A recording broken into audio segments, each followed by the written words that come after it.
Kikubor nakaslem jong udongsan Hima. No, sa kaway ka issue. Sa kaway ka issue ka mga kuha dengan race matasi kalong ni. This is another slackness of the government.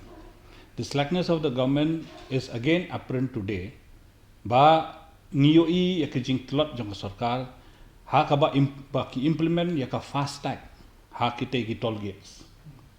Ka Fastag implementation ka order ka bawan naka nahay but naka Ministry of Road Transport Surface Transport na Delhi ka on ba nado menet khar arbje ka day ka deadline bala kut ba de ban implement ka Fastag haki deki Tollgates ka Sorkar kale ayu kat kini kisi menta ka sngi kala long shisha ka commotion confusion chaotic condition jong kito ki kali baro ki layeng dheng hante namar balai ki magistrate bat ki pulit ki lapen sange lot ki kali ki ong lada phim don Fastag kata mut phim light ba phin cross ya kanik Tollgate.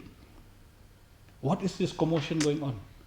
Kumno ka Sorkar ka penyat ya kini ki kam ngi sa ka jingdom shisha balada shisha ka Sorkar ka don jingmut kala de ban ai kita ke notice la de ban ai kata ka awareness upai ba phi baro nadu kata tarik phimbit ba phinyat na kani kali na ka Tollgate tem don Fastag hoi ka da ka ba pendait Fastag ka wanra pun ki benefits ya unongnya kali ki kali ki yat wur no nang to ha ka dor ka ba rit ka dor ba tat nrei menta ka singi ngayu i baro artili ki Tollgate kabah stage po Ribhoy bat kate stage po Gente Hills po Yalong Pasi kalalong shisha kapun cinjar ya upai ba baro khoi ula Pynsahkut ka Tollgate. What is this happening? Why is the government not proactive ban penkre lupa ya kan ke why is the transport minister not taking responsibility of this whole arrangement? A review should have been taken by the transport department.